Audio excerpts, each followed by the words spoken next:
Hi everyone, I've put this off long enough.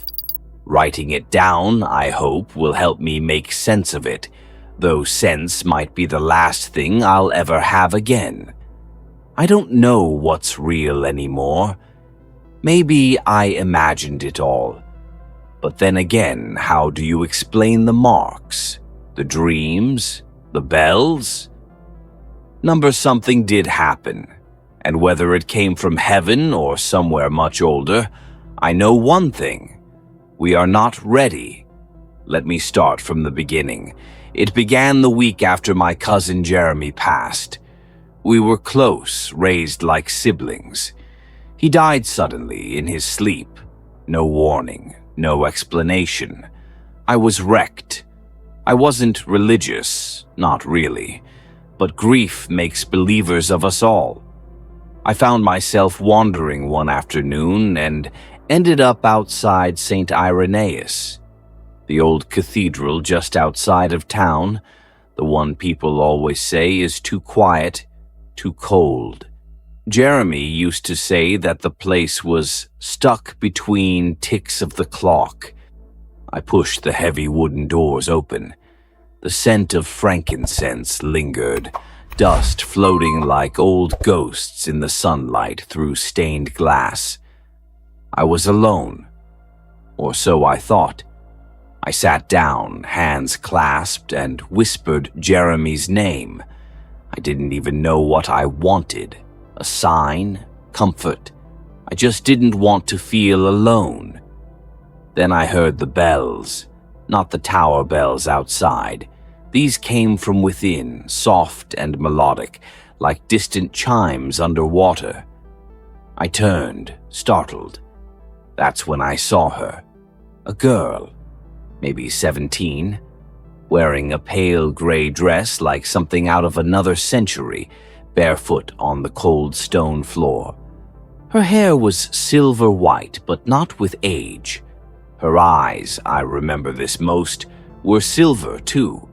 Not gray, silver, reflective, unblinking. She was kneeling at the altar, as if she'd always been there. "Don't pray too loud," she said softly without turning. "He listens to the loud ones first." Who are you?" I stammered. She stood up slowly, then finally turned to face me. "My name doesn't matter. Not now. I came to warn you." I laughed, nervously. Grief does strange things.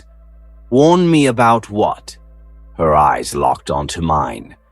"The bells are ringing. That means the door is open again."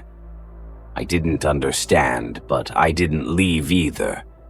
"They don't ring for just anyone," she added. "Only for those who've heard it before." "Before?" I asked. She didn't answer. Instead, she stepped closer. Close enough for me to feel her breath. "There's something under the cathedral. Something old. Older than the words they use here. And it's waking up." She touched my forehead. For a moment, I remembered. Cold tunnels, a circle of stone, someone screaming my name in a language I didn't know. And then it was gone. I gasped, stumbling back. "What? What did you do?" "I reminded you." Before I could speak again, the bells rang once more, louder now, almost angry. The girl paled. "They've noticed," she whispered. "I stayed too long." And just like that, she was gone. Not disappeared, not walked out, just gone. Like she'd never been there. All that remained was the faint scent of ozone and something ancient, like rain on old bones. I left, running. The sky outside had darkened, clouds swirling fast above the spire like a whirlpool in the sky. I didn't sleep that night. Every time I closed my eyes, I saw her face. And something else. A door of black stone, a key made of bone, and the sound of scratching on the other side. 3 nights later, I dreamt of Jeremy. Only it wasn't him. We were standing in the nave of the cathedral. He smiled at me, but it wasn't his smile. His eyes were empty sockets. His mouth moved too wide when he spoke. "She's trying to trick you," he said. "She wants you to open it again." "Open what?" He stepped closer. I could smell rot. "You've already opened it. Every time you forget, you do it again." I woke up screaming. That morning, I found a note tucked into my coat pocket, in handwriting I didn't recognize. It simply read, "Don't listen to the man with the book. Meet me where the light bends at dusk." I don't know why I listened, but I did. I returned to the cathedral at sunset. The stained glass at that hour cast strange shadows, oranges, reds, purples. Light bent around the statues like they were melting. And she was there, the silver-eyed girl. This time she was crying. "I was supposed to keep you away," she said, "but I'm not strong enough anymore." "Tell me the truth," I said. She nodded. "The truth is simple. You and I, and many others before us, we are keepers. The door must remain shut. But every few generations the memory fades. The watchers become tired. That's when he begins whispering again." "Who is he?" "Not God," she said bitterly. "Not the devil. Something older. The thing that taught them both to be afraid." The bells rang again. This time they cracked one of the stained glass windows. She grabbed my wrist. "They're coming. We have to go down." I followed her through a hidden passage behind the altar. Narrow stone stairs spiraled downward. The air grew cold, wet. I felt something pressing against my chest with every step. Not weight, presence. Finally, we reached the crypt. In the center was a circle of symbols carved into the stone.